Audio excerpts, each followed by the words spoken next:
There's a vegetable store where they kept all the vegetables. We've got a spare cabin.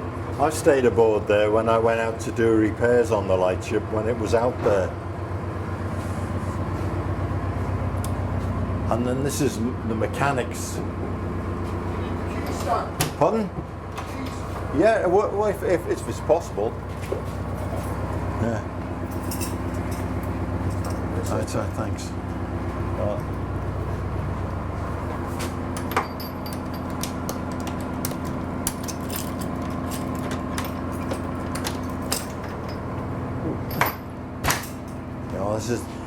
This is the mechanics because they didn't.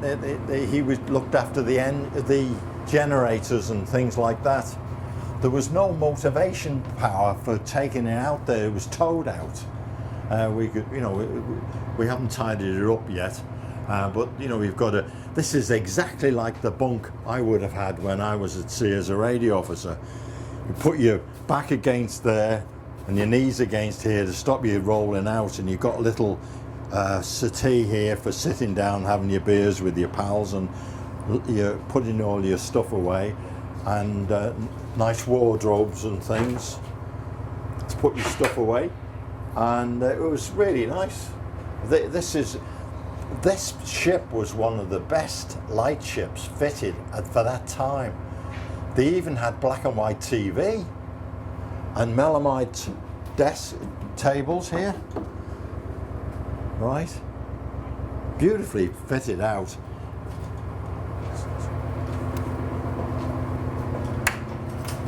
Amazing, yeah? It is, yeah. Well, you'd get millionaires would love to say, I spent the day on Liverpool 1 on the Lightship. And here we are. Now this is the bar area, and he's done it absolutely fantastically. This is newly put in to give you access. Yeah. He's used some of the old chains, and there's an old anchor. I think it's beautifully been put together for a maritime theme. Here are the chains that would have anchored the vessel, 4 of them. Yeah. Yeah. And he's got some really solid tables put in. This was like a workshop, but it's all been cut out and put for this bar area. The bar actually was found in an old pub, and it was going to be smashed up.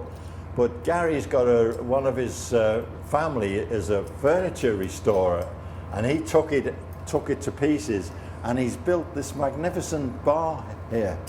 Now, only a couple of weeks ago, 32 of us came here for a lunch, the grand reunion. These were the guys that used to tramp the docks from Decker, Kelvin Hughes, Sperry, Staveley's, Marconi, all of them. And we're still surviving, sort of thing. So every 6 months we meet together and swing the lamp, and it was absolutely fantastic.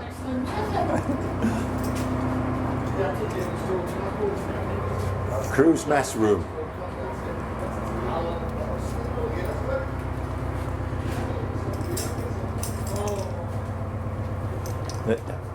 Now the galley's the heart of the ship, and this is where we come and have our lunches and things like that. This is the refectory. And it really is the main part. When we first were over the other side at the historic warships, we got an old cook joined us, and he brought the ship alive because he got the galley going, and he made our bacon sandwiches and all the rest of it. And just that smell from the galley lit us all up. And his young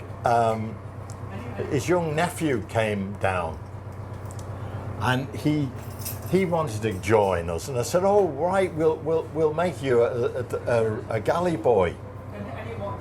And he was absolutely thrilled.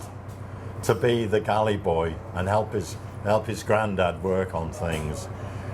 We were going to, we did all sorts of things, but we've had our meals in here for a long, long time. The galley's been restored now with other sorts of fittings. The old ones have gone out because when you've got to run it, you've got to run it efficiently, and so we've had a lot of changes in there. But this really is the heart of the ship. You would chinwag here when you're off watch and that. And they had 7 of a crew. There was the master and a mechanic, and then 5 other guys that did various jobs on board. And you could have watch on and watch off. You had those, and they stayed at the bar for 3 weeks. And then a relief crew would come out, and you would be transferred. But sometimes you'd have your bag packed, your cap on or your trilby, all waiting up on the after deck there for the boat to come alongside, and it would be going up and down and up and down. And the tugboat which came out with your other crew would say, "Sorry, we can't do this." And there's you all waiting to go home and all the rest of it. And they said, "No, we'll have to wait until the weather moderates." And the relief crew would bugger back home, and you'd be left there. You have to unpack your gear and everything like that, and you'd have to wait until the weather moderated. So it was a tough time. And when I've been at sea and we've been at anchor, it's terrible when you can see the lights and you can't get there. You're stuck out. But one of the things they did here was fish, because they had magnificent fishing out at the bar. And they used to trade the fish with the pilot boat for newspapers and fresh vegetables and things like that. One supported the other. But the surplus they used to bring back here when they came home and give it to the old folks home. And it's the Lightship's so much part of Liverpool. It really is.